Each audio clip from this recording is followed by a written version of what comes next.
పోపు అంతా దూరగా వేగింది.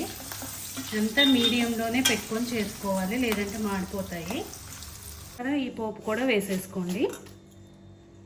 ఎంత పొడి పొడిగా వచ్చేసింది. గుమగుమలాడే మన రవ్వ పులిహోర రెడీ అయిపోయింది. అంతే.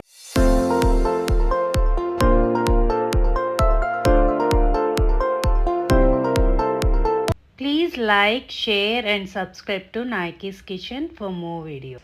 శ్రీలలిత వారి వరి నూక వాడుతున్నాను, బియ్యం రవ్వ అండి. ఇది చాలా బాగుంటుంది. నేను 1.5 గ్లాస్ రవ్వ తీసుకుంటున్నాను. కుక్కర్లో ఒక 3 గ్లాసెస్ ఆఫ్ వాటర్ పోసుకున్నానండి.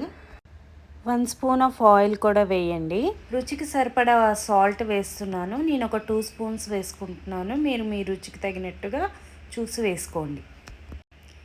ఇందులోనే చిటికెడు పసుపు కూడా వేసుకోండి. నీళ్ళు బాయిలింగ్ స్టార్ట్ అయిందండి. సో ఈ టైంలో మనము అంత ప్రకారం తీసుకున్న రవ్వ వేసేద్దాము. వేసుకున్న తర్వాత ఒక్కసారి మనం మిక్స్ చేసుకోవాలి, లేదంటే ఉండలు ఉండలుగా కట్టేస్తాం. బాయిలింగ్ స్టార్ట్ అయింది.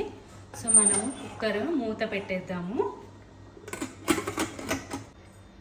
ఇది విజిల్స్ వచ్చాయండి. నేను మూత తీస్తున్నాను.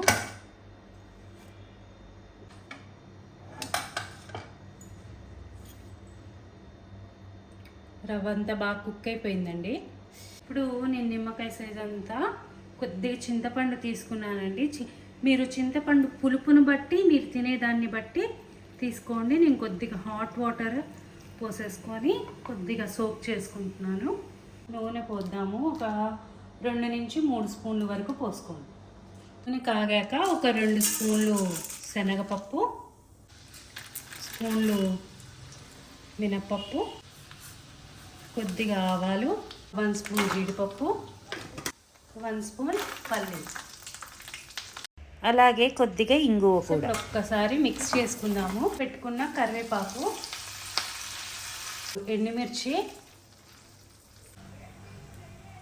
ఇప్పుడు పచ్చిమిరపకాయలు వేసేద్దాము. కాయ నేను చీల్చి వేస్తున్నాను. ఇవన్నీ వేసాక ఒక్కసారి మిక్స్ చేసుకుందాము. పోపు అంతా దూరగా వేగింది. అంతా మీడియంలోనే పెట్టుకొని చేసుకోవాలి, లేదంటే మాడిపోతాయి. ప్లేట్లోకి ఉడికించి పెట్టుకున్న రవ్వని వేసేసుకుందాం. చల్లారితే పొడి పొడిగానే వస్తుందండి ఇది. సో ముద్దగా వచ్చిందని ఏం టెన్షన్ పడక్కర్లేదు. ఇది మనకు శ్రావణ మంగళవారాలు, శుక్రవారాలు పూజలు వస్తాయి కదండి. అలాంటప్పుడు అమ్మవారికి ప్రసాదంగా పెట్టడానికి కూడా పనికొస్తుంది. సో టైం లేని వాళ్ళు ఇది మాత్రం చేసుకొని తినండి. టిఫిన్స్గా చేసుకోవచ్చు, ఇలా ప్రసాదాలుగా కూడా పనికొస్తుంది ఇది. సో టేస్ట్కి ఏ మాత్రం పులిహోరకి తక్కువ కాదు. చూసారా, కుక్కర్లో చేసినా కూడా ఎక్కడ అడుగంటలేదు. మనకి చాలా పొడి పొడిగా వచ్చింది, అంతా బాగుంది. సో విడిగా టైం లేని వాళ్ళు ఇలా కూడా చేసుకోవచ్చు. ఇప్పుడు ఇది ఒకసారి కలిపేసుకున్నాం కదా, దీనిలో వేయించి పెట్టుకున్న పోపు వేయించుకున్నాం కదా, ఈ పోపు కూడా వేసేసుకోండి.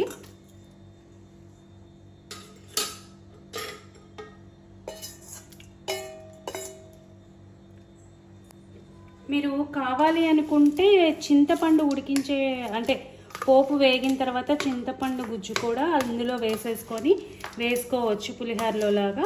ఇప్పుడు పోపు అంతా మొత్తంగా కలిపి వేసుకున్నానండి. 2 స్పూన్స్ ఆయిల్ వేసుకున్నాను. నూనె కాగిందండి. నేను చింతపండు ప్యూరీ చేసి పెట్టుకున్నాను, అది ఇందులో పోసేసుకుంటున్నాను.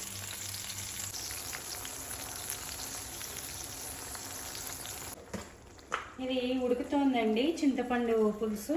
నేను ఇందులోకి కొద్దిగా 1 స్పూన్ బెల్లం పొడి వేస్తున్నాను. సో పులుపు అనేది బ్యాలెన్స్ అవ్వడానికి.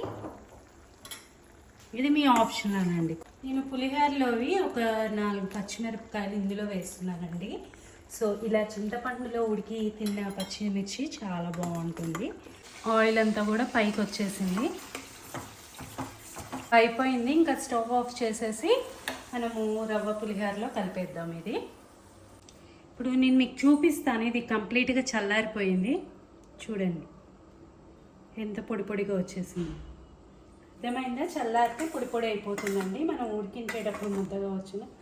సో ఇది చింతపండు గుజ్జుని మనం వేసేసుకుందాం ఇందులోకి. ఇప్పుడు ఆ చింతపండు రసం అంతా రవ్వకు పట్టేలాగా కలుపుకోవాలండి. చల్లారింది కాబట్టి ఇంకా నేను చేతితో కలిపేస్తున్నాను. రవ్వ పులిహార రెడీ అయిపోయిందండి. ఇంకెందుకు ఆలస్యం, ఈ శుక్రవారానికి అమ్మవారికి నైవేద్యంగా పెట్టేసి ఎలా వచ్చిందన్నది నాకు చెప్పండి. ఇలాంటి మరికొన్ని ప్రసాదాలతో నేను మీ ముందుకు వస్తాను ఈ శ్రావణ మాసంలో.